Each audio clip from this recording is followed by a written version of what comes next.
আপনি দুনিয়ার জন্য রহমত, দুনিয়ার জন্য রহমত। নবীজি দুনিয়ার জন্য কেমন রহমত, কেমন রহমত। নবীজি দুনিয়ার জন্য উম্মতের জন্য কতটা রহমত। শুধু যে নবী আমাদের নবী তা নয়, নবীজি দুনিয়ার জমিনে আল্লাহ পাক রব্বুল আলামিনের যত সৃষ্টি আছে সমস্ত সৃষ্টির নবী। जहाँ तक है खुदा की रुबूबियत वहाँ तक है मुस्तफ़ा की नबूबियत। আল্লাহ পাক রব্বুল আলামিনের রবগিরি, আল্লাহগিরি যে পর্যন্ত আছে, রুবুবিয়াত যে পর্যন্ত আছে, আমার আপনার পয়গম্বর বিশ্ব নবী জনাবে মুহাম্মদুর রাসূলুল্লাহ সাল্লাল্লাহু আলাইহি ওয়াসাল্লামের নবুবিয়াত সেই পর্যন্ত। এমন কোন জায়গা নাই যেখানে আল্লাহর রুবুবিয়াত নাই, আর এমন কোন জায়গা নাই সেখানে নবীজিরও নবুবিয়াত নাই। আল্লাহ পাক রব্বুল আলামিন দুনিয়ার জমিনে রহমত হিসেবে পাঠাইছেন, রহমত হিসেবে পাঠাইছেন। কেমন রহমত? নবীজি সাহাবাদেরকে নিয়ে এরকম আলোচনা করতেন, হাদিস শুনাইতেন, কোরআনের আলোচনা শুনাইতেন, করতেন। এই আলোচনা যখন করতেন, একজন ইহুদির সন্তান, ছোট্ট একটা বাচ্চা, 8-10 বছর বয়সের একটা বাচ্চা প্রতিদিন নবীজির ওই মজলিসের মধ্যে এসে বসতেন। প্রতিদিন নবীজির ওই মজলিসে এসে হাদিস শুনতেন, আলোচনাগুলা শুনতেন। কার বাচ্চা? ইহুদির বাচ্চা, মুসলমানের বাচ্চা না, ইহুদির সন্তান। হঠাৎ একদিন নবীজি আলোচনা করতেছেন, দেখেন এদিক ওদিক তাকায় দেখেন ওই বাচ্চাটাকে আজকে দেখা যায় না, ওই বাচ্চাটা আজকের মজলিসে আসে নাই। আমি এখানে বসে বয়ান করতেছি, আপনারা যত লোকই এখানে আছেন না কেন, সবার মুখের দিকে আমার চোখ আছে, সবাইকে আমি দেখতে পাচ্ছি কিনা? সবাইকে আমি দেখতে পারতেছি। ঠিক নবীজির সামনে যত সাহাবী ছিল সবার মধ্যে ওই বাচ্চাটার দিকে নবীজির আলাদা একটা নজর থাকতো। নবীজি তাকে দেখতেন কোথায় বসছে, কোথায় আছে। কিন্তু আজকে দেখে ওই বাচ্চা নাই, ওই বাচ্চাটা আজকে মজলিসে আসে নাই। মজলিস শেষে নবীজি ডাক দে বলে, ও সাহাবীরা, ওই যে ইহুদির বাচ্চাটা আসতো, ইহুদির সন্তানটা আসতো, কি হয়েছে? ও আজকে কেন মজলিসে আসে নাই? আজকে কেন ওকে দেখি না? ও কি অসুস্থ নাকি? ও কি বেঁচে আছে নাকি? খোঁজ খবর নেওয়া দরকার। সাহাবীরা ডাক দিয়ে বলে, ওগো আল্লাহর পয়গম্বর, ঠিক আছে তাহলে আমরা একটু খোঁজ নিয়ে দেখি ওর কি অবস্থা। নবীজি বলে, না না, শুধু তোমরা গেলে হবে না, আমি স্বয়ং নবীও যাইব। বলেন না সুবহানাল্লাহ। আমার আপনার পয়গম্বর কতটা দয়ার নবী, কতটা মায়ার নবী। ইহুদির জন্য কত মায়া, কত দয়া। দেখেন নবীজি ওই ইহুদির বাড়িতে চলে গেলেন, সাহাবীদেরকে নিয়ে ইহুদির বাড়িতে হাজির। যে দেখেন ওই ছোট্ট বাচ্চাটা অসুস্থ অবস্থায় বিছানায় শুয়ে আছে। নবীজি যায় ওই বাচ্চার বুকের পরে হাতটা লাগায় ডাক দে, আব্বু কি হয়েছে তোমার? কি অবস্থা বলো, তোমার কি অবস্থা? কি ডাক দিয়েছে আব্বু বলে ডাক দে। আমরা তো আমাদের সন্তানদেরকে অনেক সময় আব্বু বলি না। অনেক বাবা আছে সন্তানদেরকে আব্বু বলে, বাবা বলে ডাকে না, আদর করে না। আবার অনেক সন্তানও আছে এমন যে বাবাকে বাবা বলে ডাকে না। আমি নিজের চোখে দেখেছি এমন সন্তানও আছে, বাবাকে তার জীবনে কোনোদিন বাবা বলে ডাক দেয় নাই। এমন কুলাঙ্গার সন্তানও দুনিয়ার জমিনে আছে। এমন সন্তান আছে বাবা আমার সাথে খারাপ আচরণ করে, খারাপ ব্যবহার করে। নবীজি বলেন, হুমা জান্নাতুকা ওয়া নারুকা, তোমার বাবা মাই হলো তোমার জান্নাত, তোমার বাবা মাই হলো তোমার জাহান্নাম। তোমার বাবা মার সাথে যদি তুমি ভালো ব্যবহার করো তাহলে তোমার জন্য জান্নাত, যদি তুমি খারাপ ব্যবহার করো তাহলে তুমি যত বড় আবেদ হও না কেন, যত বড় ওলি হও না কেন, তোমার ঠিকানা জাহান্নাম। কারণ এই বাবা মা আমাকে আপনাকে মানুষ করার জন্য কতটা কষ্ট করেছেন, কতটা কষ্ট সহ্য করেছেন, এটা শুধু ওই বাবা মাই জানে। একটা বাবা সন্তানের জন্য একটা বট গাছের চাইতেও বেশি গুরুত্বপূর্ণ। একটা বট গাছ যেমন ছায়া দেয় মানুষকে, একটা সন্তানকে বাবা ওইভাবে ছায়া দিয়ে রাখে। আর মার কথা কি বলবো, মার তো তুলনাই নাই।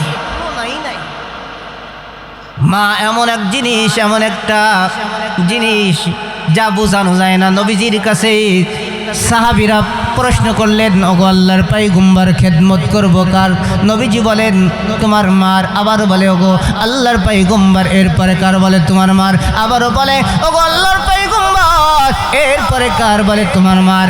আবার প্রশ্ন করে ওগো আল্লাহর পয়গম্বর এরপরে কার? বলে তোমার বাবা। তিনবার মার কথা বললেন, চতুর্থবার বাবার কথা বললেন। কেন মার কথা বললেন? কারণ মা 10 মাস 10 দিন আমাকে আপনাকে গর্ভে ধারণ করেছে। মা যদি গর্ভে ধারণ না করতো আমি আপনি দুনিয়ার মুখ দেখতে পারতাম না। পারতাম নি?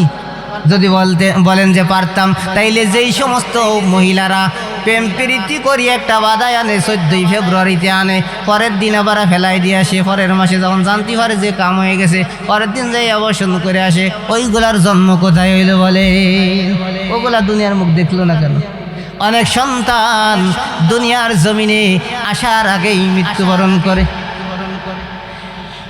তোমার 10 মাস 10 দিন গর্ভে ধারণ করি আমাকে আপনাকে দুনিয়ার মুখ দেখাইল। এজন্য মা দুনিয়ার জমিনে সবচাইতে দামি। কিন্তু এই মাও কিন্তু এই বাবাও কিন্তু হাসরের ময়দানে আপন হবে না। এই মা বাবা বিস্তারিতভাবে কোনো কথা বলতে পারতেছি না। মা বাবাও এত আদর যত্ন করার পরও হাসরের ময়দানে কিন্তু আল্লাহ পাক রব্বুল আলামিন বলেন ইয়াউমা ইয়াফিরুল মারউ মিন আখিহি ওয়া উম্মিহি ওয়া আবি।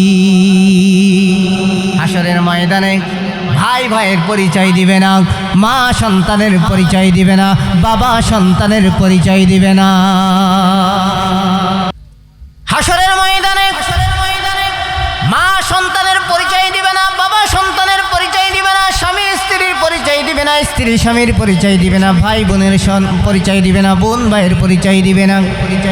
এমনকি হাসরের ময়দানে যখন কোনো এই মুজরিমকে ধরা হবে তখন ওই মুজরিম বাঁচার জন্য কি বলবে দেখেন। আল্লাহ পাক রব্বুল আলামিন বলেন ইউবাসসারুনাহুম ইয়াওয়াদ্দুল মুজরিমু লাউ ইয়াফতাদি মিন আযাবি ইয়াউমি ইযিম বিবানি।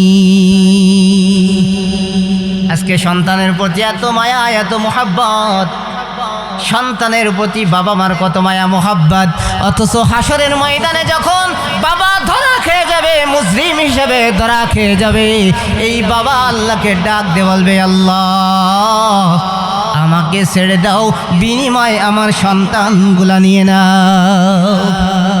বিনিময় কি দিবে? সন্তানদেরকে দিয়া নিজে বাঁচার চাইবে, বলবে আল্লাহ আমার সন্তানগুলা নিয়ে নাও কিন্তু আমাকে ছেড়ে দাও, আমাকে ছেড়ে দাও। وصاحبته وأخيه وفصيلته التي تؤوي ومن في الأرض جميعا ثم ينجي। আল্লাহ পাক রব্বুল আলামিন বলেন ওয়াসাহিবাতিহি ওয়া আখি। আজকে প্রাণের স্ত্রী আছে, আপনার যাইতে দেরি হলে স্ত্রী আপনার পথ চেয়ে থাকে কখন স্বামী আসবে একসাথে খাইব। কত মায়া কত মোহাব্বত। হাসরের ময়দানে যখন থাকে কখন স্বামী আসবে একসাথে, আল্লাহকে ডাক দিয়ে বলবে আল্লাহ আমার স্ত্রীকেও দিয়ে দিলাম, সন্তানও দিলাম, স্ত্রীও দিলাম, তবু আল্লাহ তুমি আমাকে ছেড়ে দাও। দেখবে তখনও ছাড়ে না। এবার বলবে ওয়া আখিহি, আল্লাহ আমার ভাই বোনকেও দিয়ে দিলাম, আমার ভাই বিরাদারকেও দিয়ে দিলাম, আল্লাহ ওগুলা নিয়ে নাও, তবু আমাকে ছেড়ে দাও। দেখবে তখনও ছাড়ে না।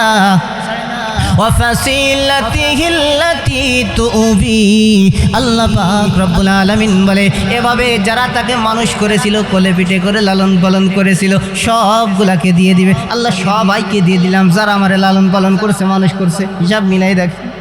আল্লাহ বলবেন, আল্লাহকে বলবে আল্লাহ সবাইকে দিয়ে দিলাম আল্লাহ, তবু আমাকে ছেড়ে দাও। আল্লাহ পাক রব্বুল আলামিন বলেন তারপরও ওই বান্দাকে যখন ছাড়া হবে না কাল্লা। আল্লাহ পাক রব্বুল আলামিন বলেন ওয়াসাহিবাতিহি ওয়া আখি ওয়া ফাসিলাতিহি আল্লাতী তুবি ওয়া মান ফিল আরদি জামিআন সুম্মা ইউনজি। আল্লাহ পাক রব্বুল আলামিন বলেন ওয়া মান ফিল আরদি জামিআন সুম্মা ইউনজি। যখন দেখবে এগুলা দিয়ে দিছে এরপরও ছাড়ে না, তখন বলবে আল্লাহ গোটা দুনিয়ার যত মানুষ আছে, যা কিছু আছে আল্লাহ সবাইকে আমি তোমাকে দিয়ে দিলাম, কিন্তু আল্লাহ তুমি আমাকে ছেড়ে দাও, শুধু আমারে ছেড়ে দাও, বাকি সবগুলার যা করার করো। নবীজির সময়ও নবীজির ইন্তেকালের কিছুদিন পরেই এক বদমাইশ দাবি করেছিল যে আমিও নবী, আমিও কি নবী, যার নাম ছিল মুসাইলামাতুল কাজ্জাব। এই মুসাইলামাতুল কাজ্জাব ইনিও নবীতে দাবি করছিলেন, ইনিও বলছিলেন যে আমিও নবী। তা এই নবীর অবস্থা কি হয়েছিল? নবীজি বলে গেছেন যে আমার পরে কয়েকজন নবুয়াতে দাবি করবে, এরা বিনা দলিলে দাজ্জাল। এরা কি? বিনা দলিলে দাজ্জাল। এদের দাজ্জাল প্রমাণ করার জন্য কোনো দলিল দেওয়া লাগবে না, যে নবী দাবি করছে এর কোনো দলিল প্রমাণ দিলে হয়তো নবী হতেও পারে, এমন কোনো সুযোগ নাই। যদি কেউ দাবি করে আমি নবী, এক কথায় ও কাফের, বিনা দলিলে ও কাফের, দাজ্জাল। তো মুসাইলামাতুল কাজ্জাবও নবীর পরপরই, নবীর ইন্তেকালের কিছুদিন পরেই দাবি করেছিল হযরত আবু বকর সিদ্দিকের খেলাফত আমলে যে আমিও একজন নবী। তা এই নবীর অবস্থা কি হয়েছিল? আল্লাহু আকবার। নবীজির একজন সাহাবী, একেবারে নিম্নমানের সাহাবী, যার সে মর্যাদায় ছোট আর কেউ নাই, অন্য কোন সাহাবীর মর্যাদা এত নিচু মনে ছিল না। নবীজি যখন মক্কা বিজয় হয়ে গেল, তখন নবীজি ঘোষণা দিয়েছিলেন যে এই মক্কাবাসীদেরকে আমি সাধারণ ক্ষমা করে দিলাম। কি করলাম? মক্কার যত কাফের বেঈমান আছে এদেরকে আমি সাধারণ ক্ষমা করে দিলাম। কিন্তু কয়েকজন পুরুষ এবং মহিলার কথা নবীজি নাম ধরে উল্লেখ করে বলে দিয়েছিলেন যে এই কয়জন পুরুষ অমুক অমুক অমুক, এই কয়জন নারী অমুক অমুক অমুক, এরা ব্যতীত বাকি সবাইকে আমি ক্ষমা করে দিলাম, আর এদেরকে যেখানে পাবা সেখানেই কতল করে ফেলবা, হত্যা করবে। তার মধ্যে একজন এই ওয়াহশীও ছিল। নবীজি যাদেরকে কতল করার অর্ডার দিয়েছিলেন যে এদেরকে যেখানে পাবা সেখানেই কতল করবা, তার মধ্যে একজন ছিল ওয়াহশী পুরুষদের মধ্যে, আর একজন ছিল মহিলাদের মধ্যে হিন্দা। এই ওয়াহশী রাদিয়াল্লাহু তাআলা আনহু তখনও মুসলমান হন নাই। ইনি উহুদের যুদ্ধে নবীজির প্রাণপ্রিয় চাচা, কলিজার টুকরা চাচা হযরত আমির হামজা রাদিয়াল্লাহু তাআলা আনহুকে শহীদ করেছিলেন। কিভাবে শহীদ করেছিলেন? আমির হামজা রাদিয়াল্লাহু তাআলা আনহু ইসলামের বড় একজন সৈন্য ছিলেন, নবীজির অনেক প্রিয় একজন সাহাবী এবং নিজের আপন চাচা ছিলেন। নবীজিকে আমির হামজা কতটা ভালোবাসতো সংক্ষেপে বুঝাই। আমির হামজা রাদিয়াল্লাহু তাআলা আনহু যখন ইসলাম গ্রহণ করেন নাই, ওনার একটা স্বভাব ছিল, উনি জঙ্গলে যাইতেন শিকার করার জন্য, হরিণ শিকারীর জন্য যাইতেন। প্রতিদিনের ন্যায় আমির হামজা রাদিয়াল্লাহু তাআলা আনহু সেদিনও জঙ্গলে গিয়েছেন হরিণ শিকার করার জন্য। হরিণ পান নাই, শিকার করতে পারেন নাই, ফিরে আসতেছেন, তীর ধনুক হাতে রয়েছে, তীর ধনুক দেয়া শিকার করতেন। আগের যুগে অনেক রাজা বাচ্চারাও এই শিকারিতে যাইতেন। তো আমির হামজা রাদিয়াল্লাহু তাআলা আনহু যখন আসতেছেন, ঘোড়ার পিঠে সওয়ার হয়ে আসতেছেন, ঘোড়ার পিঠে সওয়ারই রয়েছেন, পথিমধ্যে একজন মহিলা ডাক দিয়ে বলে, হে আমির হামজা, তুমি জঙ্গলে হরিণ শিকারের জন্য গিয়েছো, আজকে বুঝি মুহাম্মাদের বাবা নাই, এজন্য মুহাম্মাদকে আবু জাহেল মারতে পারছে। আজকে যদি মুহাম্মাদের বাবা দুনিয়ার জমিনে থাকতো, তাহলে মুহাম্মাদের গায়ে আবু জাহেল হাত দেওয়ার সুযোগ পাইত। আমির হামজা ডাক দিয়ে বলে, কি বলো, কি হয়েছে বলো, স্পষ্ট করে বলো কি হয়েছে, মুহাম্মাদের কি হয়েছে আমাকে বলো। মহিলা ডাক দিয়ে বলেন, আজকে তোমার ভাতিজা মুহাম্মাদকে আবু জাহেল প্রায় মেরে ফেলছিল। আবু জাহেল তোমার ভাতিজা মুহাম্মাদের গলার মধ্যে একটা চাদর ছিল, ওই চাদরটা এমন ভাবে টান মেরেছিল, নবীর জীবন যায়, মুখটা মলিন হয়ে গিয়েছিল, লাল হয়ে গিয়েছিল। এই অবস্থায় নবীর জীবন যায় যায় অবস্থায় তখন নবীজিকে ছাড়ছে, কিন্তু আবু জাহেল মারারি ফন্দি গুছিয়ে ফেলছিল। যদি আজকে মুহাম্মাদের বাবা বেঁচে থাকতো তাহলে আবু জাহেল নবীজিকে কিছু বলার সুযোগ পাইত না। আমির হামজা এই কথা শুনে বাড়িতে না গিয়ে ওই ঘোড়া নিয়ে ওই তীর ধনুক নিয়ে আবু জাহেলের বাড়ি হাজির। আবু জাহেলের বাড়িতে গিয়া দেখে আবু জাহেল মুহাম্মদ সাল্লাল্লাহু আলাইহি সাল্লামকে মারছে, তাই আনন্দ করতেছে, তার ছেলেফেলা নিয়ে না তাদেরকে নিয়ে আনন্দ ফুর্তি করতেছে, মুহাম্মদকে মারছি। আমির হামজা যায় বলে, হে আবু জাহেল, কি শুনলাম সত্য নাকি? আবু জাহেল বলে, হ্যাঁ সত্য, আজকে মারছিলাম প্রায় মেরেই ফেলতাম আর একটু হইলে।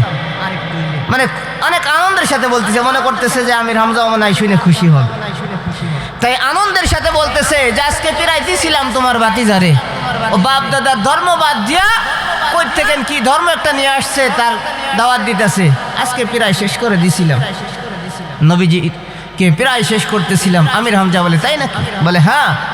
বলে তা কি করছো? বলে এইভাবে এই করছিলাম। বলার সাথে হাতের মধ্যে ওই যে তীরটা ছিল ওই তীর ধরেই আবু জাহেলের মাথার পরে বাড়ি।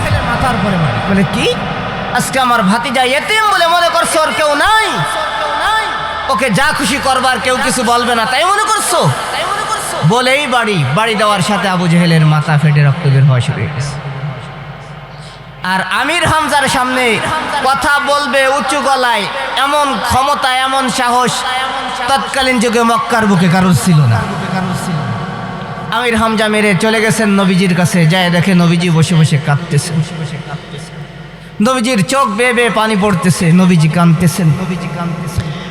আমির হামজা যায় ডাকতে বলে, ও ভাতিজা মুহাম্মদ, আমি আবু জাহেলকে শাস্তি দিয়ে এসেছি, তুমি কি খুশি হও নাই? আবু জাহেল তোমাকে মারছে, আমি আবু জাহেলের মাথাটা ফাটিয়ে দিয়ে আসছি। নবীজি বলে, না চাচা আমি খুশি হই নাই। বলে কি বলো? আমি তোমার মারির প্রতিশোধ নিয়ে আসছি, তুমি খুশি হও নাই? বলে না চাচা আমি খুশি হই নাই। বলে কেন খুশি হও নাই? কি করলে খুশি হবে? বলে চাচা আমি প্রতিশোধের জন্য আসি নাই, আমাকে কেউ মারবে আর আমি তার প্রতিশোধ নিব এজন্য আমি দুনিয়ায় আসি নাই। আল্লাহ পাক রব্বুল আলামিন এজন্য আমাকে দুনিয়ায় পাঠাই নাই রে চাচা। তবে যদি আপনি কালেমা পড়েন আমি এর চেয়ে বেশি খুশি হয়ে যাব। আমির হামজা চিন্তা করে, দেখছুন তারে মারছে, আমি তার প্রতিশোধ দিলাম, কোথায় এই মারির এই প্রতিশোধ নেওয়ার জন্য খুশি হবে তা না। বলে আমি এজন্য খুশি হই নাই, যদি আপনি কালেমা পড়েন তাহলে আমি খুশি হব। কেমন নবী ছিলেন আমার! আল্লাহ বলেন, ওয়ামা আরসালনাকা ইল্লা রাহমাতাল লিল আলামিন, আমি আমার হাবিবকে দুনিয়ায় রহমত স্বরূপ পাঠাইছি, দুনিয়ায় রহমত হিসাবে পাঠাইছি। তো যাকে দুনিয়ায় রহমত হিসেবে পাঠানো হয় সে কি করে মারির প্রতিশোধ নেয়? আমির হামজা বলে, ভাতিজা যদি আমি কালেমা পড়ি তাহলে তুমি খুশি হইবা? বলে হ্যাঁ চাচা, আপনি যদি কালেমা পড়ে নেন আমি খুশি হয়ে যাব। সাথে সাথে আমির হামজা ডাকতে বলে, আশহাদু আল্লা ইলাহা ইল্লাল্লাহু ওয়া আশহাদু আন্না মুহাম্মাদান আবদুহু ওয়া রাসূলুহু। ভাতিজা ঠিক আছে আমি কালেমা পড়ে নিলাম, আজ থেকে আমিও মুসলমান। নবীজি খুশি হয়ে গেলেন। হযরত আমির হামজা রাদিয়াল্লাহু তাআলা আনহু নবীজিকে নিজের সন্তানের মতো লালন পালন করতেন, জানতেন, আদর করতেন, ভালোবাসতেন। এই আমির হামজা রাদিয়াল্লাহু তাআলা আনহু যখন উহুদের ময়দানে যুদ্ধে গেলেন, নবীজির সাহাবীরা উহুদের ময়দানে শহীদ হইলেন। নবীজি যুদ্ধ শেষে সাহাবীদেরকে বললেন, ও সাহাবীরা দেখো, যারা শাহাদাত বরণ করেছে তাদের লাশগুলা, শহীদদের লাশগুলা এক জায়গায় করো। সমস্ত সাহাবীরা খোঁজাখুঁজি করতেছেন, খুঁজতে খুঁজতে উহুদের ময়দানে 68 জন সাহাবীর লাশ পেয়েছেন। কয়জন সাহাবীর লাশ? জোরে বলেন। 68 জন সাহাবীর লাশ পেয়েছে। সাহাবীরা এসে নবীজিকে ডাক দিয়ে বলে, ওগো আল্লাহর পয়গম্বর, এই 68 জন মুজাহিদদের লাশ পাওয়া গেছে, শহীদদের লাশ পাওয়া গিয়েছে। নবীজি বলেন, না না, খুঁজে দেখো, খুঁজে দেখো, আমি স্বপ্ন যোগে দেখেছি আমি 70টা উট কুরবানি করতেছি, অতএব আমার স্বপ্ন মিথ্যা নয়। আল্লাহ পাক রব্বুল আলামিন আমাকে যেই স্বপ্ন দেখাইছে, এর মানে হলো আমার 70 জন সাহাবী আজকে শহীদ হয়ে যাবে। আরো 2 জন শহীদের লাশ কোথায়? দেখো, খুঁজে দেখো। এবার সাহাবীরা বের হলেন, আবার উহুদের ময়দান খুঁজতেছেন, খুঁজতেছেন, আর কোথায় কোন লাশ পাওয়া যায়। খুঁজতে খুঁজতে দেখেন একটা লাশের অবস্থা এমন, লাশের হাত এক জায়গায়, চোখ এক জায়গায়, নাক এক জায়গায়, কান এক জায়গায়, পা এক জায়গায়, কলিজাটা ফেড়ে একেবারে চিরে ফেলছে, কলিজার মধ্যে কিছু নাই। একবার মানুষ গরু জবাই করার পরে কোরবানির দিন যেভাবে গোশগুলা টুকরা টুকরা করে, এরকম ভাবে টুকরা টুকরা করে উহুদের ময়দানে এরকম ভাবে লাশটা ছড়ানো রয়েছে, গোশতের টুকরাগুলা ছড়ানো রয়েছে। সমস্ত গোশতগুলা এক জায়গায় করলেন, সাহাবায়ে কেরাম এক জায়গায় করলেন, নবীজির কাছে এনে বলেন, ওগো আল্লাহর পয়গম্বর, এই গোশের টুকরা দেখে তো আমরা বুঝতে পারতেছি না, মাথাটাও নাই, মাথাটাও তালাশ করে দেখে আর এক জায়গায় মাথা ফেলানো, মুখের অবস্থাও দেখে চিনার মতো না, একেবারে কুপায় এমন হালাত করছে চিনার মতো না। কিন্তু যখন নবীজির সামনে আনছে, নবীজি চিনে ফেলছেন। নবীজি নিজের রুমালটা বিছাই দিয়ে বলে, ও আমার সাহাবীরা, এই গোশতের টুকরাগুলা এই রুমালের মধ্যে রাখো, এই রুমালের মধ্যে রাখো, এটা আর কারো লাশ নয়, এটা আমার চাচা আমির হামজার লাশ। নবীজি এই হালাত দেখে একেবারে ভেঙে পড়েছেন, কান্না করতেছেন। বাবা মা হারাইলো, এভাবে কান্না করে না। নবীজি বলেন, আর একজন সাহাবী আছে আমার, দেখো তার লাশ কই? এটা 69 জন হলো, আরো একজন আছে।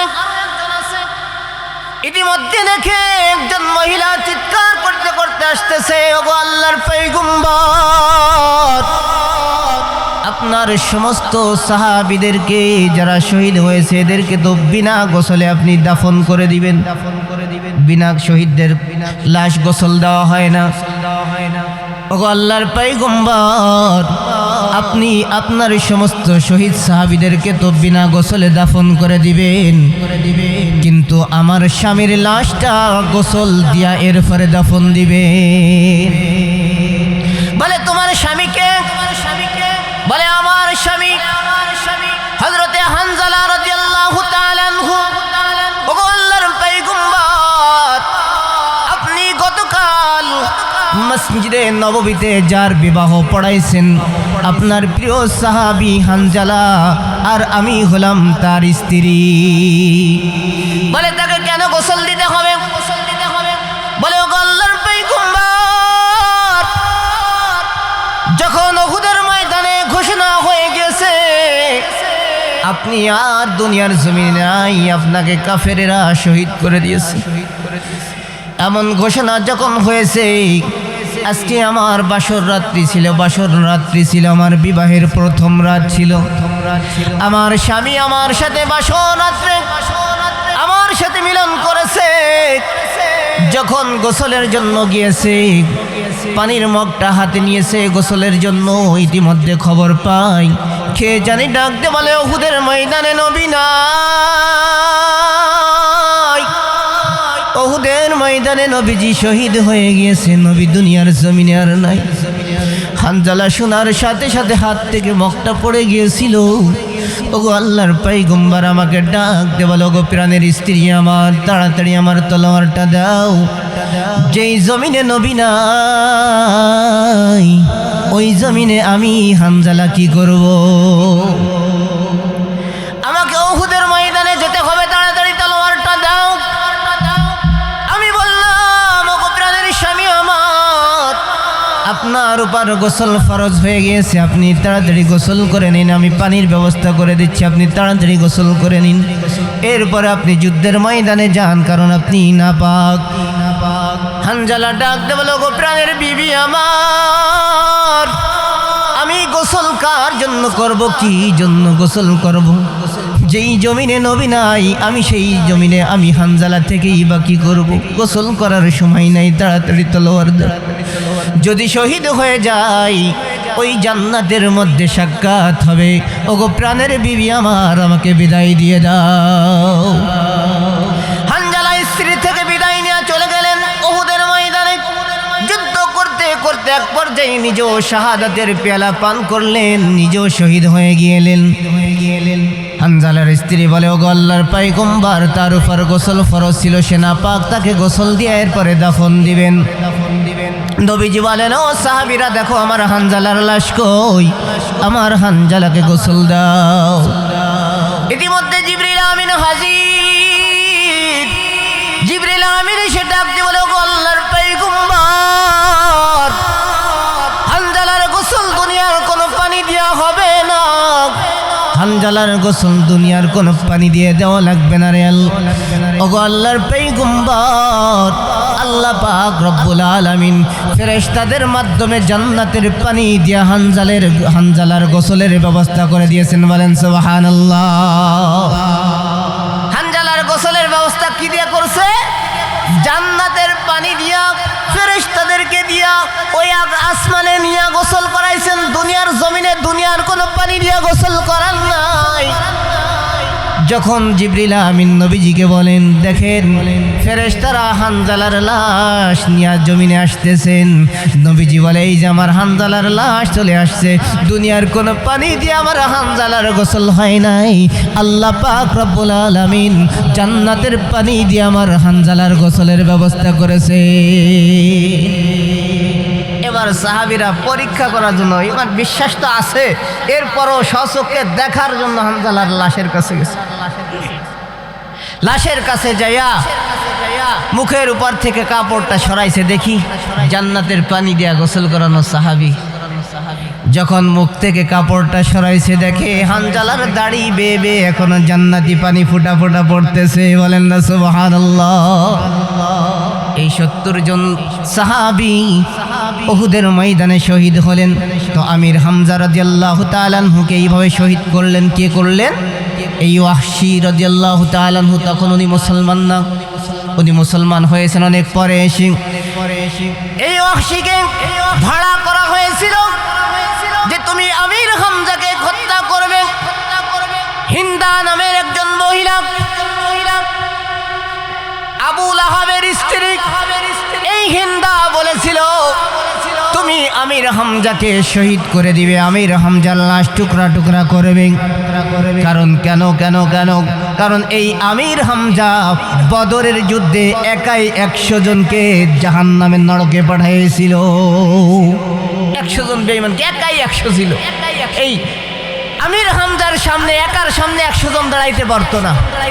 তো তার মধ্যে এই হিন্দার আত্মীয় স্বজন বা ভাই এরা অনেকেই ছিল যাদেরকে মারছিল।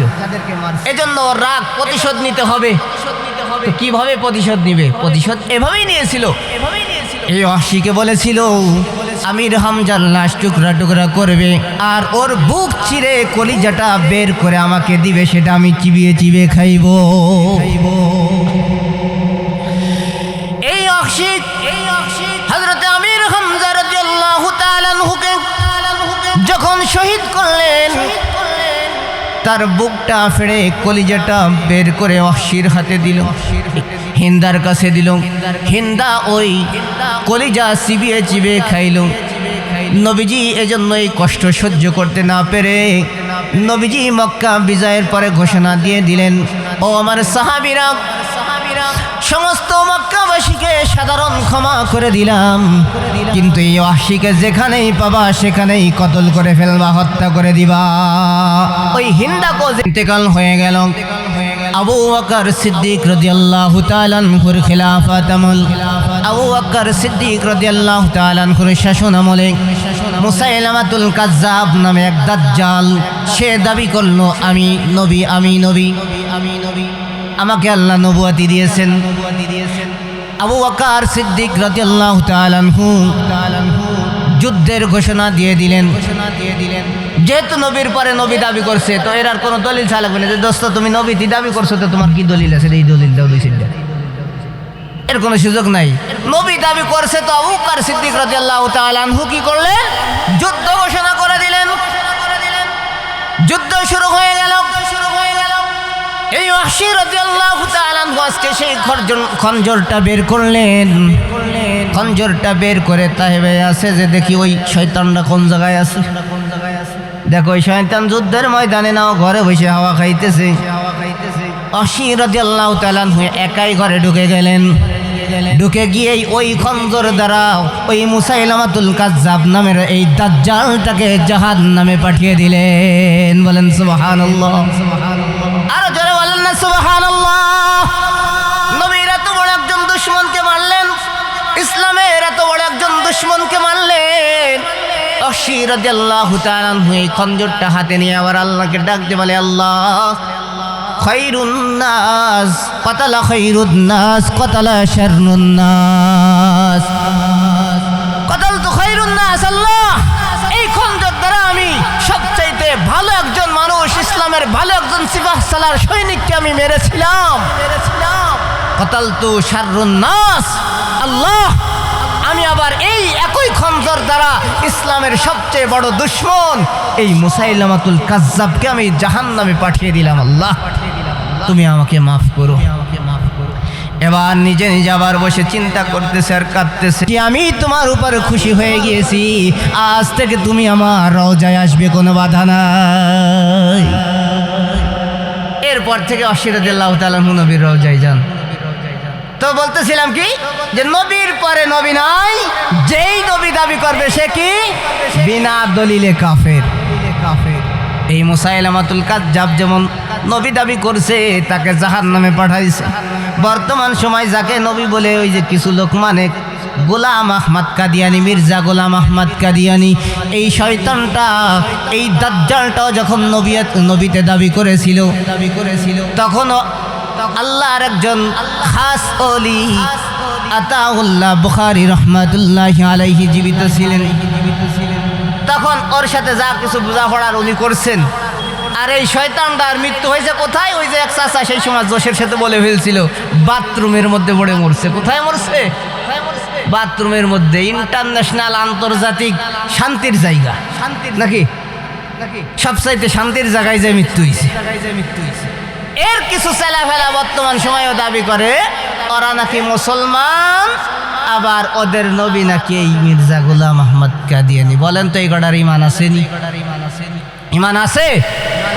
আসতে বলা যাবে না। মুসলমান যদি নবীর উম্মত দাবি করেন, নবীকে যদি ভালোবাসেন, তাহলে নবীর দুশমন যারা আছে এদেরকে সাইজ করতে হবে। এই গোলাম আহমদ কাদিয়ানির চেলাফেলা যারা আছে এরা মুসলমান দাবি করতে পারবে না। মুসলমানদের দাবি থাকবে এরা কাফের, কাফের, কাফের।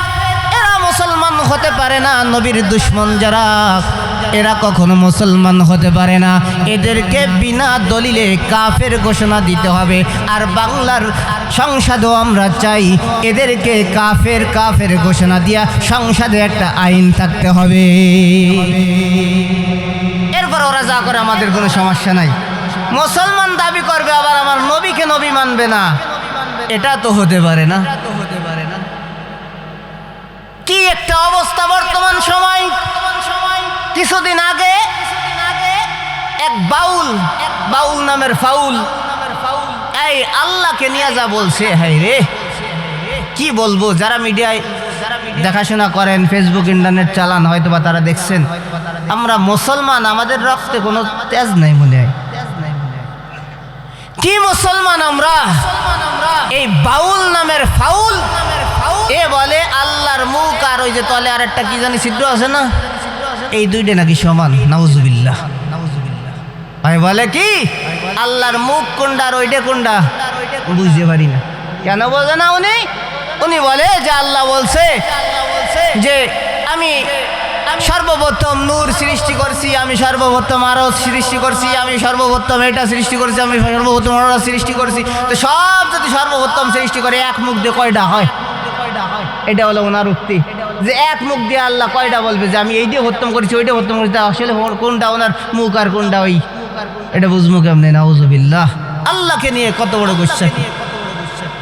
এই বাউল নামের ফাউলটাকে প্রশাসন ধরছে, আমরা চাই ওর ফাঁসি হোক। আমরা চাই কি? ওর ফাঁসি হোক, কারণ ও বেঈমান। ও আল্লাহকে নিয়ে যেহেতু করছে, আল্লাহ আল্লাহর রাসূলকে নিয়ে যদি কেউ কোনো কথা বলে, আল্লাহ তার দলিল দিয়েছে, ওটা কি বলবো নি? আল্লাহ পাক রব্বুল আলামিন বলেন সূরা কালামের মধ্যে, উতুল্লিম বা'দা যালিকা জানিম। আল্লাহ পাক রব্বুল আলামিন বলেন দুনিয়ার জমিনে যারা আল্লাহ আল্লাহর রাসূলকে নিয়ে, কোরআন হাদিসকে নিয়ে অবমাননা করবে, আল্লাহ আল্লাহ রাসূলের অবমাননা করবে, কোরআন হাদিসকে নিয়ে অবমাননা করবে, আলেম উলামাদেরকে নিয়ে অবমাননা করবে, মসজিদ মাদ্রাসা নিয়ে অবমাননা করবে, যারা আলেম উলামাকে গালি দিবে, আল্লাহকে গালি দিবে, রাসূলকে গালি দিবে, এরা একটাও বৈধ বাবার বৈধ সন্তান না। আল্লাহ পাক রব্বুল আলামিন বলেন উতুল্লিম বা'দা যালিকা জানিম, এরা অবৈধ বাবার অবৈধ সন্তান। অবৈধ সন্তান কাকে বলে জানেননি? চাচা বইলে আলাইছে, যার বাপের ঠিক নাই, মার ঠিক আছে বাগার বাপের ঠিক নাই, একে বলা হয় অবৈধ সন্তান।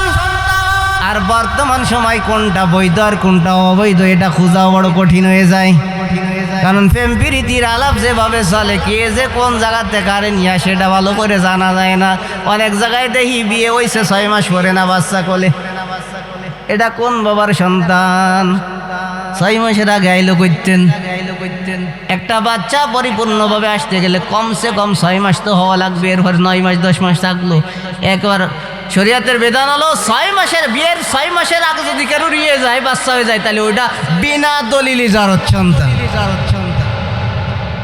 যারা আল্লাহ আল্লাহর রাসূলকে নিয়ে কটূক্তি করে, আল্লাহ আল্লাহর রাসূলকে গালি দেয়, কোরআন হাদিস মসজিদ মাদ্রাসা নিয়ে অবমাননা করে, গালি দেয়, আলেম উলামাদেরকে গালি দেয়, আল্লাহ পাক রব্বুল আলামিন স্বয়ং নিজেই বলে দিয়েছেন এদের জন্মের ঠিক নাই, এরা হলো অবৈধ সন্তান, জারত সন্তান।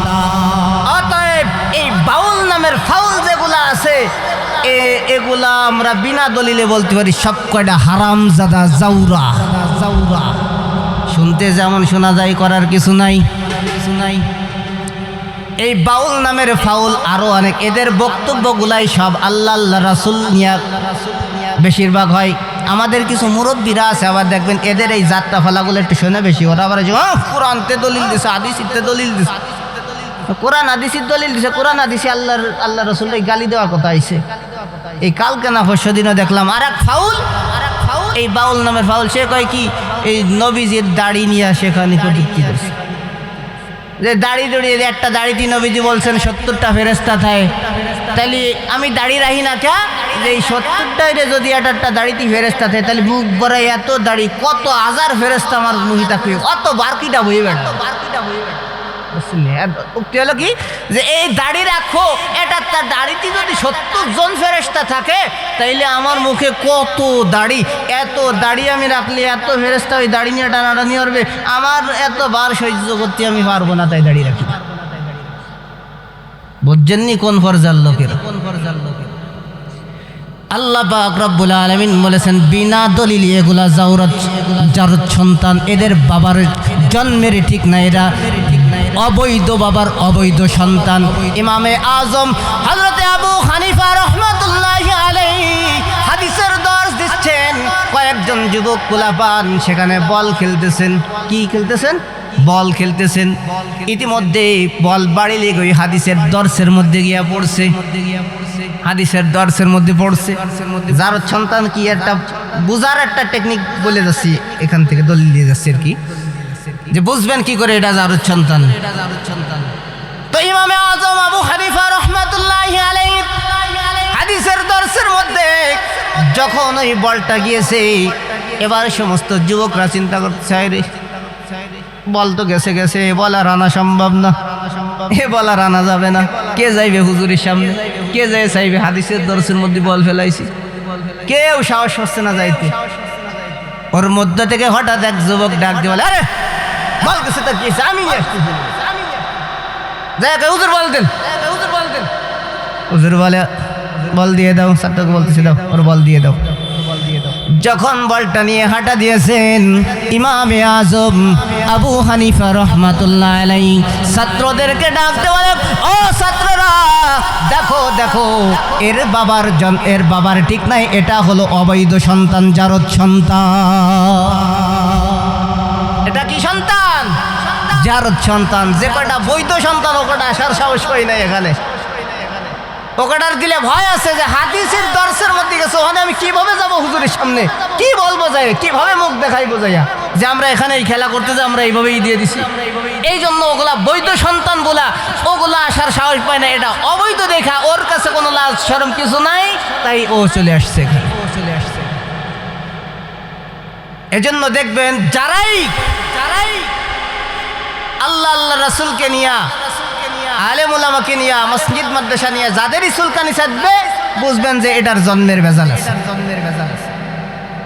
এটাই দলিল। মাদ্রাসা নিয়া যাদেরই সুলকানি ভেজাল আছে। দলিল চাইলে আরো দিতে পারবো, কিন্তু ওদিকে যাবো না, আমার বয়ান অন্যদিকে চলে যাচ্ছে। তো আমি বলছিলাম আল্লাহ পাক রব্বুল আলামিন দুনিয়ার জমিনে আল্লাহর হাবিবকে রহমত হিসাবে পাঠাইছেন। ওয়ামা আরসালনাকা ইল্লা রাহমাতাল লিল আলামিন। আল্লাহ পাক রব্বুল আলামিন বলে, ও হাবিব আমার, আমি আপনাকে দুনিয়ায় রহমত হিসাবে পাঠাইছি। আপনি দুনিয়ার জন্য রহমত, দুনিয়ার জন্য রহমত। নবীজি দুনিয়ার জন্য কেমন রহমত, কেমন রহমত। নবীজি দুনিয়ার জন্য উম্মতের জন্য কতটা রহমত। শুধু যে নবী আমাদের নবী তা নয়, নবীজি দুনিয়ার জমিনে আল্লাহ পাক রব্বুল আলামিনের যত সৃষ্টি আছে সমস্ত সৃষ্টির নবী। जहाँ तक है खुदा की रुबूबियत, वहाँ तक है मुस्तफ़ा की नबूबियत। আল্লাহ পাক রব্বুল আলামিনের রবগিরি, আল্লাহগিরি যে পর্যন্ত আছে, রুবুবিয়াত যে পর্যন্ত আছে, আমার আপনার পয়গম্বর বিশ্ব নবী জনাবে মুহাম্মদুর রাসূলুল্লাহ সাল্লাল্লাহু আলাইহি ওয়াসাল্লামের নবুবিয়াত সেই পর্যন্ত। এমন কোন জায়গা নাই যেখানে আল্লাহর রুবুবিয়াত নাই, আর এমন কোন জায়গা নাই সেখানে নবীজিরও নবুবিয়াত নাই। আল্লাহ পাক রব্বুল আলামিন দুনিয়ার জমিনে রহমত হিসেবে পাঠাইছেন, রহমত হিসেবে পাঠাইছেন। কেমন রহমত? নবীজি সাহাবাদেরকে নিয়ে এরকম আলোচনা করতেন, হাদিস শুনাইতেন, কোরআনের আলোচনা শুনাইতেন, করতেন। এই আলোচনা যখন করতেন, একজন ইহুদির সন্তান, ছোট্ট একটা বাচ্চা, 8-10 বছর বয়সের একটা বাচ্চা, প্রতিদিন নবীজির ওই মজলিসের মধ্যে এসে বসতেন। প্রতিদিন নবীজির ওই মজলিসে এসে হাদিস শুনতেন, আলোচনাগুলা শুনতেন। কার বাচ্চা? ইহুদির বাচ্চা, মুসলমানের বাচ্চা না, ইহুদির সন্তান। হঠাৎ একদিন নবীজি আলোচনা করতেছেন, দেখেন এদিক ওদিক তাকায় দেখেন ওই বাচ্চাটাকে আজকে দেখা যায় না, ওই বাচ্চাটা আজকের মজলিসে আসে নাই। আমি এখানে বসে বয়ান করতেছি, আপনারা যত লোকই এখানে আছেন না কেন, সবার মুখের দিকে আমার চোখ আছে, সবাইকে আমি দেখতে পাচ্ছি কিনা? সবাইকে আমি দেখতে পারতেছি। ঠিক নবীজির সামনে যত সাহাবী ছিল সবার মধ্যে ওই বাচ্চাটার দিকে নবীজির আলাদা একটা নজর থাকতো। নবীজি তাকে দেখতেন কোথায় বসছে, কোথায় আছে। কিন্তু আজকে দেখে ওই বাচ্চা নাই, ওই বাচ্চাটা আজকে মজলিসে আসে নাই। মজলিস শেষে নবীজি ডাক দে বলে, ও সাহাবীরা, ওই যে ইহুদির বাচ্চাটা আসতো, ইহুদির সন্তানটা আসতো, কি হয়েছে? ও আজকে কেন মজলিসে আসে নাই? আজকে কেন ওকে দেখি না? ও কি অসুস্থ নাকি? ও কি বেঁচে আছে নাকি? খোঁজ খবর নেওয়া দরকার। সাহাবীরা ডাক দিয়ে বলে, ওগো আল্লাহর পয়গম্বর, ঠিক আছে তাহলে আমরা একটু খোঁজ নিয়ে দেখি ওর কি অবস্থা। নবীজি বলে, না না, শুধু তোমরা গেলে হবে না, আমি স্বয়ং নবীও যাইব। বলেন না সুবহানাল্লাহ। আমার আপনার পয়গম্বর কতটা দয়ার নবী, কতটা মায়ার নবী। ইহুদির জন্য কত মায়া, কত দয়া। দেখেন নবীজি ওই ইহুদির বাড়িতে চলে গেলেন, সাহাবীদেরকে নিয়ে ইহুদির বাড়িতে হাজির। যে দেখেন ওই ছোট্ট বাচ্চাটা অসুস্থ অবস্থায় বিছানায় শুয়ে আছে। নবীজি যায় ওই বাচ্চার বুকের পরে হাতটা লাগায় ডাক দে, আব্বু কি হয়েছে তোমার, কি অবস্থা বলো, তোমার কি অবস্থা, কি ডাক দিয়েছে আব্বু বলে ডাক দে। আমরা তো আমাদের সন্তানদেরকে অনেক সময় আব্বু বলি না, অনেক বাবা আছে সন্তানদেরকে আব্বু বলে, বাবা বলে ডাকে না, আদর করে না। আবার অনেক সন্তানও আছে এমন যে বাবাকে বাবা বলে ডাকে না। আমি নিজের চোখে দেখেছি এমন সন্তানও আছে বাবাকে তার জীবনে কোনোদিন বাবা বলে ডাক দেয় নাই। এমন কুলাঙ্গার সন্তানও দুনিয়ার জমিনে আছে। এমনও সন্তান আছে বাবা আমার সাথে খারাপ আচরণ করে, খারাপ ব্যবহার করে। নবীজি বলেন, হুমা জান্নাতুকা ওয়া নারুকা, তোমার বাবা মাই হলো তোমার জান্নাত, তোমার বাবা মাই হলো তোমার জাহান্নাম। তোমার বাবা মার সাথে যদি তুমি ভালো ব্যবহার করো তাহলে তোমার জন্য জান্নাত, যদি তুমি খারাপ ব্যবহার করো তাহলে তুমি যত বড় আবেদ হও না কেন, যত বড় ওলি হও না কেন, তোমার ঠিকানা জাহান্নাম। কারণ এই বাবা মা আমাকে আপনাকে মানুষ করার জন্য কতটা কষ্ট করেছেন, কতটা কষ্ট সহ্য করেছেন, এটা শুধু ওই বাবা মাই জানে। একটা বাবা সন্তানের জন্য একটা বট গাছের চাইতেও বেশি গুরুত্বপূর্ণ। একটা বট গাছ যেমন ছায়া দেয় মানুষকে, একটা সন্তানকে বাবা ওইভাবে ছায়া দিয়ে রাখে। আর মার কথা কি বলবো, মার তো তুলনাই নাই। মা এমন এক জিনিস, এমন একটা জিনিস যা বোঝানো যায় না। নবীজির কাছে সাহাবীরা প্রশ্ন করলেন, ওগো আল্লাহর পয়গম্বর খেদমত করব কার? নবীজি বলেন তোমার মার। আবার বলে ওগো আল্লাহর পয়গম্বর, এরপরে কার? বলে তোমার মার। আবারও বলে ওগো আল্লাহর পয়গম্বর, এরপরে কার? বলে তোমার মার। আবার প্রশ্ন করে ওগো আল্লাহর পয়গম্বর, এরপরে কার? বলে তোমার বাবা। তিনবার মার কথা বললেন, চতুর্থবার বাবার কথা বললেন। কেন মার কথা বললেন? কারণ মা 10 মাস 10 দিন আমাকে আপনাকে গর্ভে ধারণ করেছে। মা যদি গর্ভে ধারণ না করতো আমি আপনি দুনিয়ার মুখ দেখতে পারতাম না, পারতাম নি?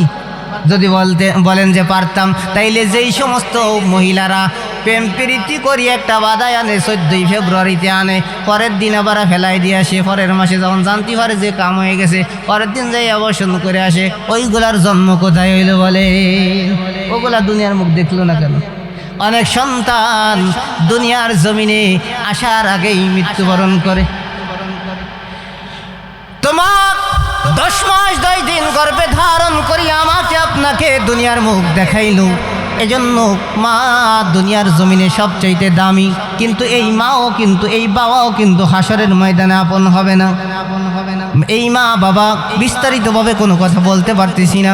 মা বাবাও এত আদর যত্ন করার পরও হাসরের ময়দানে কিন্তু আল্লাহ পাক রব্বুল আলামিন বলেন, ইয়াউমা ইয়াফিরুল মারউ মিন আখিহি ওয়া উম্মিহি ওয়া আবিহি। হাসরের ময়দানে ভাই ভাইয়ের পরিচয় দিবে না, মা সন্তানের পরিচয় দিবে না, বাবা সন্তানের পরিচয় দিবে না।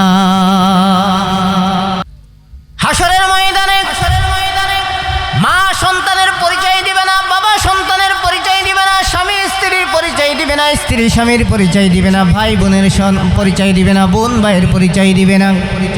এমনকি হাসরের ময়দানে যখন কোনো এই মুজরিমকে ধরা হবে তখন ওই মুজরিম বাঁচার জন্য কি বলবে দেখেন। আল্লাহ পাক রব্বুল আলামিন বলেন, ইউবাসসারুনাহুম ইয়াওয়াদ্দুল মুজরিমু লাউ ইয়াফতাদি মিন আযাবি ইয়াউমি ইযিম বিবানি। আজকে সন্তানের প্রতি এত মায়া, এত মোহাব্বত, সন্তানের প্রতি বাবা মার কত মায়া মোহাব্বত, অথচ হাসরের ময়দানে যখন বাবা ধরা খেয়ে যাবে, মুজরিম হিসেবে ধরা খেয়ে যাবে, এই বাবা আল্লাহকে ডাক দিয়ে বলবে, আল্লাহ আমাকে ছেড়ে দাও, বিনিময় আমার সন্তানগুলা নিয়ে নাও। বিনিময় কি দিবে? সন্তানদেরকে দিয়া নিজে বাঁচার চাইবে, বলবে আল্লাহ আমার সন্তানগুলা নিয়ে নাও, কিন্তু আমাকে ছেড়ে দাও, আমাকে ছেড়ে দাও। وصاحبته وأخيه وفصيلته التي تؤويه ومن في الأرض جميعا ثم ينجيه। আল্লাহ পাক রব্বুল আলামিন বলেন ওয়াসাহিবাতিহি ওয়া আখি, আজকে প্রাণের স্ত্রী আছে, আপনার যাইতে দেরি হলে স্ত্রী আপনার পথ চেয়ে থাকে কখন স্বামী আসবে, একসাথে খাইব। কত মায়া কত মোহাব্বত। হাসরের ময়দানে যখন স্বামী দ্বারা খেয়ে যাবে, আল্লাহকে ডাক দিয়ে বলবে আল্লাহ আমার স্ত্রীকেও দিয়ে দিলাম, সন্তানও দিলাম, স্ত্রীও দিলাম, তবু আল্লাহ তুমি আমাকে ছেড়ে দাও। দেখবে তখনও ছাড়ে না। এবার বলবে ওয়া আখি, আল্লাহ আমার ভাই বোনকেও দিয়ে দিলাম, আমার ভাই বিরাদারকেও দিয়ে দিলাম, আল্লাহ ওগুলা নিয়ে নাও, তবু আমাকে ছেড়ে দাও। দেখবে তখনও ছাড়ে না।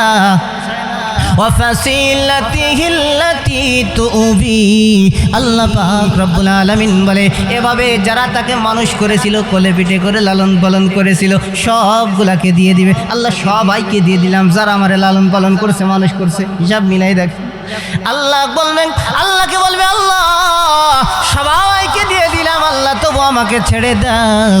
আল্লাহ পাক রব্বুল আলামিন বলেন তারপরও ওই বান্দাকে যখন ছাড়া হবে না, কাল্লা, আল্লাহ পাক রব্বুল আলামিন বলেন وصاحبته وأخيه وفصيلته التي تؤوي ومن في الأرض جميعا ثم ينجيه।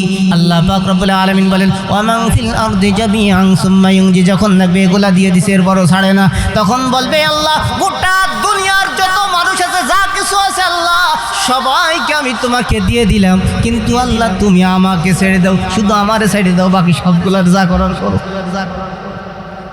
তখনও আল্লাহ পাক রব্বুল আলামিন ছাড়বে না। আল্লাহ বলেন কাল্লা, কখনোই সম্ভব না, কখনোই সম্ভব না, ছাড়া হবে না। ইন্নাহা লাযা, তার জন্য জাহান্নামের প্রজ্বলিত আগুন অপেক্ষা করতেছে, তাকে ওই আগুনের মধ্যে নিক্ষেপ করা হবে। কোনো কিছুই হাসরের ময়দানে কাজে লাগবে না। তাই দুনিয়ায় সময় থাকতে সময়টাকে কাজে লাগাও। এই সময়টা যদি কাজে লাগাইতে পারো রে ভাই, ওই হাসরের ময়দানে এইগুলা কিছুই দেওয়া লাগবে না। তখনের কথা তো দূরের কথা, হাসরের ময়দানে যে কে কার পরিচয় দিবে না দিবে। এই যে গত শুক্রবারে যেই আল্লাহ পাক রব্বুল আলামিন 3 সেকেন্ডের একটা কম্পন দিয়ে দিয়েছিল, ভূমিকম্প হয়েছিল, ঠিক পাইছেন? সকালবেলায় শুক্রবার দিন একটা 3 সেকেন্ডের একটা নড়া দিয়ে দিয়েছিল, তাতে ঢাকায় অনেক কিছু ফাঁকা হয়ে গেছে। আর যারা নেট চালান তারা দেখেছেন হয়তো, এক দোকানের মধ্যে ছোট্ট 5-6 বছরের একটা বাচ্চা বাবা নিয়ে দোকানের মধ্যে গেছে। যখনই কম্পন শুরু হয়ে গেছে, বাবা সন্তানকে বলে দৌড় দিয়ে বের হয়ে গিয়েছে, সন্তান দোকানের মধ্যে, বাবা বের হয়ে গেছে। এই 3 সেকেন্ডের কম্পনে যদি বাবা সন্তানকে ভুলে যায়, তাহলে এই হাসরের ময়দানের অবস্থা কি হবে হিসাব মিলাই দেখেন। আল্লাহর পয়গম্বর বিশ্ব নবী অনেক বুক ভরা আশা নিয়া, দরদ নিয়া ওই ইহুদির বাচ্চার কাছে চলে গেল।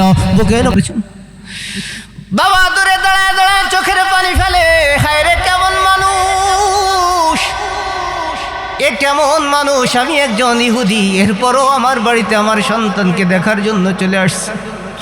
নবীজি যখন সন্তানকে বলল বাবা আমি তোমাকে কালিমার দাওয়াত দিতেছি রে বাবা, তুমি কালিমা পড়বানি। সন্তানটা বাবার দিকে তাকায়, মাথাটা ঘুরায় বাবার দিকে ইশারা দিয়া বুঝায়, কথা তো বলতে পারে না, ইশারায় বুঝায় রে বাবা। আল্লাহর পয়গম্বর দেখো না আজকে আমাদের বাড়িতে হাজির হয়েছে রে বাবা, এমন একজন মানুষই আমাদের বাড়িতে হাজির। ওগো বাবা যেই দাওয়াত দিতেছে, কি বলবো বলো, তুমি বলে দাও কি বলবো। বাবা দূর থেকে ডাক দিয়ে বলে ও সন্তান, তোমার কাছে যেই লোকটা আজকে হাজির হয়েছে রে বাবা, ইনার চাইতে দুনিয়ায় আর কোনো ভালো মানুষ নাই রে বাবা। অতএব তিনি যা বলে তুমি তাই মেনে নাও, আমার কথা তোমার মানা লাগবে না, তুমি তার কথাটা মেনে নাও। অতএব তুমি কালেমা পড়ে নাও, বলেন না সুবহানাল্লাহ। ওই ইহুদির সন্তান এবার কালেমা পড়ে লা ইলাহা ইল্লাল্লাহু মুহাম্মাদুর রাসূলুল্লাহ।